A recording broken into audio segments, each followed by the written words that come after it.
Welcome to another Board Deck and Dice First Play. Look, we are playing on Mars, one of the only 50 copies in existence. Not existence, but in people's hands. Thanks very much to Eagle, Griffin and Randall for sorting this out. This was really good. Very, very crunchy, particularly on the last goes. The end does sneak up on you if you're not prepared, even if you're prepared, to suddenly only get 2 goes, which are very, very short. Each go is very, very short in terms of what you do, but it's one of those games where you try and work out if there's a way around what seems to be your only options. Like we both wanted to do one more building, basically. I was desperate to get up on that 11 points and send the colony tracker up. So essentially, you're managing the colony and orbit, and at the start of the game, you're going to be in orbit a lot more because that's simulating the growing colony needing help from Earth. As the colony grows, you're going to stay on the planet more because you don't need the stuff from space. Although some of it is quite handy, and so you need to kind of pop back up there. You can always take a death shuttle back down, but otherwise you have to wait for the shuttle to go back down. And as the game goes on, at first this shuttle will move to there, and then you can decide if you go with it or stay on the planet. But as the game goes on, it goes further back, and when the shuttle moves, it will go here. It won't go all the way around, and so you can't travel unless you give up some of your points, which I think if we'd been playing a long game, I probably would have ended up using that. Definitely. Just to pop into space, grab some more tech and pop back down. It was tech and blueprints, wasn't it? That's what you need. And that's very clever that they're up there. Especially if we'd have got to the 3rd colony level where the more advanced, the rest of the advanced blueprints came out. I think I would have probably picked up another basic shelter one anyway. And it kind of depends what comes out on there as to what you do. Oh, that's a nice basic one. Same power as that. Oh, but on the minor. I should have got that. That's the one I should have got. Got greedy with the points. I did win, but it wasn't as much as we thought it might be. I was kind of had 20 odd points at the start, and so you might say runaway leader, but actually I forced the end game kind of half knowingly. I wasn't quite aware that I'd done it just then, but I was fully planning to in the next go or two, and then I realised I'd just done it because I took another scientist. And that's really clever because you have 3 missions out of varying lengths depending on the player count, and every time you do something towards that mission, which is indicated exactly on the board where it is so you don't forget. So I wonder if we should have had that over there really, but because you don't actually you do place, we should have had it there. So you do have a reminder, and then you move that down, get a small reward.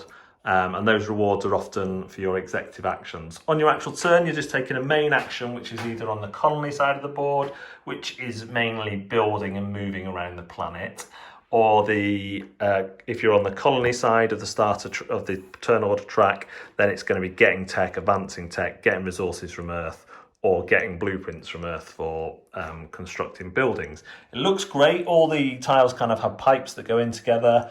There's a big strategy around what are they called? Complexes. So these are individual buildings, but because they're the same type, it counts as a complex. And there's various rules, and that's probably the bit that you kind of have to get your head round. You can't build a complex unless someone has the tech of that type. However, when you start getting these cards, you could get temporary tech by assigning workers. Rather than to the board, you can assign them to your workroom, but then they're kind of gone for that round, and you don't get them back at the start of the game. It's like, oh yeah, just do that all the time, because why wouldn't you? Because you're travelling every go. But you only get these guys back when you travel. So I, at the end of the game, totally forgot about that. I was like, and I did make a mistake, because when you build on a complex as well, you will get resources equal to the amount of the size of the complex. Now, often that's going to be too many for you to store, because you can only store up to your 1 plus every shelter you've built.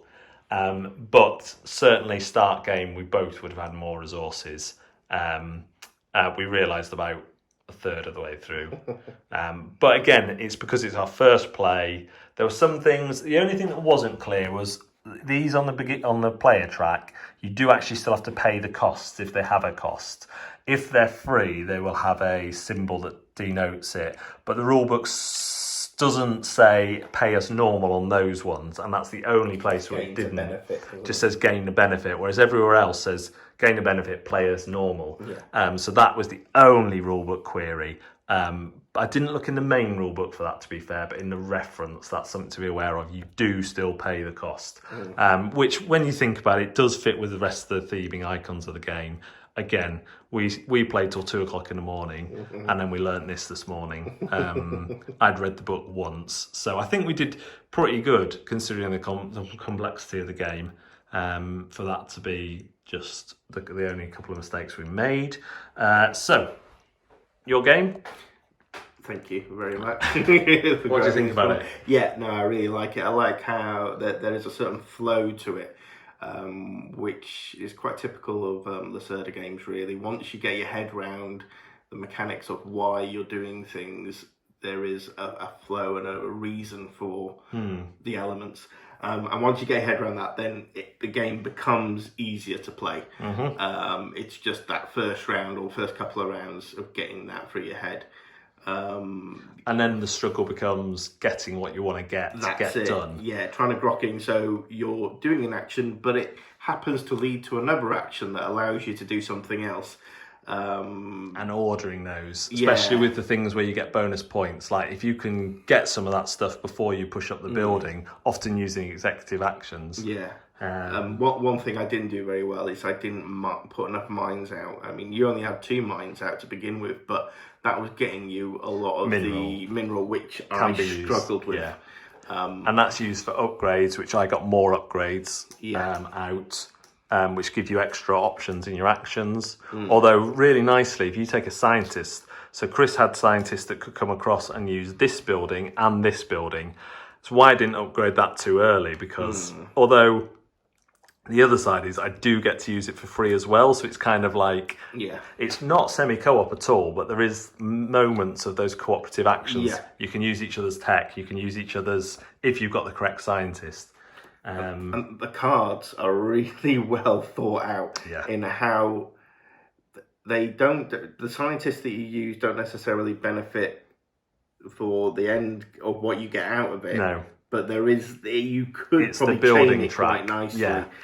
But so you need workers to build power stations. To give you minerals, to mine minerals to give you power stations. You need power stations to give you power to... You carry on talking about that. I should send you to the door. So then you go, that would be much better. And therefore you need to keep on doing that. And there is a synergy with it all, which then allows you, if you get on top of it, you can really exploit it. Then up here you've got the blueprints. So every time you take a blueprint, one of these cards, first round you get basics, then as the game goes further on, you get more advanced ones. When you take a blueprint, you get to put one of your buildings on said blueprint, which you can then use an upgrade action to put them out onto the board.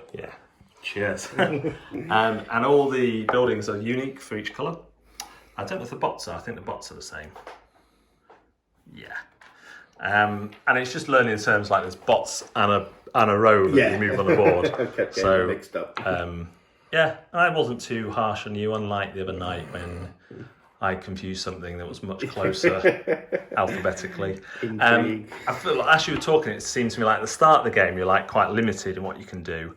You're like taking very small moves. In the middle of the game, there's a lot available to you and you can do a lot on your go, but because you're only taking one main action and one executive action and then potentially traveling, so you have to you have to think, have I got enough people not just for this action, but if I want to stay on the planet, then I'm here unless I've got a spaceship for potentially another 3 turns. And have I got enough stuff to stay there that long? So it's quite interesting. You can use these on the travel action to go between, but they're points. and they're hard to get because if the colony's not upgraded, you can't get more ships. You can only get the same amount of ships as the colony upgrade level.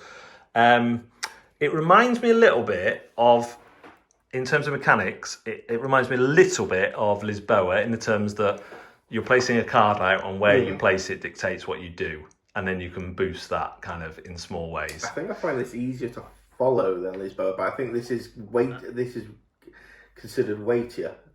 But yeah, I think it's been so long since I played Lisboa. I think it's just the flow of it. I think this is neater in terms of what you're doing on the board thematically. Makes more sense, and I think this is one of the best looking ones they've done. Yeah. I like the look of Lisboa. I know some people don't, but this is, I think it's the best looking one I've played.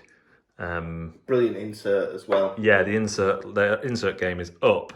I was very happy playing that. Like, say, the only niggles are the same niggles that come with a game of this level is that, and I was annoyed myself because I was taking, on the last turn, I was like, you kind of know you can't do a move the way you want to do it. And then you're looking, and then we're quite, even though we give each other a lot of banter, we do try and help each other achieve their last moves if we can see a way that they're not thinking. But it was just the case of what you did cleverly, actually, was you could have done the blue and the green in any order, I think.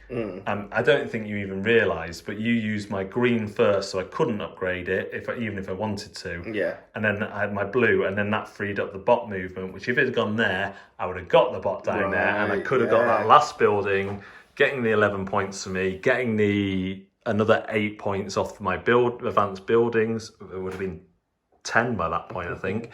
So that was something I'll look out for before, is when there are optimal times to use other people's technology. And if you don't need to take that move right away, maybe wait and see if they upgrade.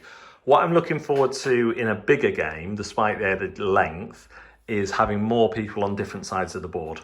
Yes. Because we generally, apart from once or twice, I think there was only one time when you didn't fly back up with me. Yeah. Or maybe two. Maybe two times when I was in orbit by myself.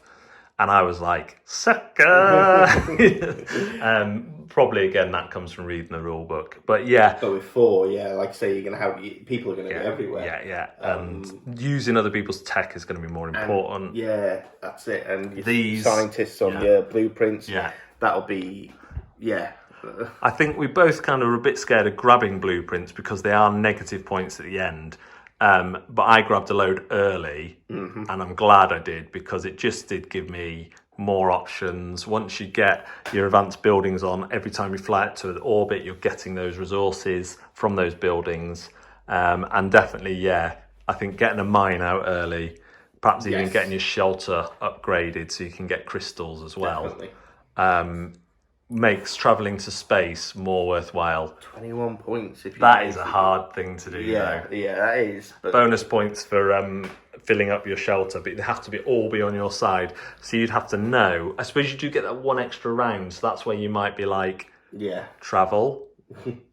You grab your people, get over, couldn't you? Well, I don't know how much your shuttle activates of this, so I'll have to check because we never used it. No, I would have thought you skipped all of that. I don't know. I think you do go through the travel steps, but I'll have to check. I'll have to check the rules on that. Like I say, we didn't check because none of us wanted to do it enough.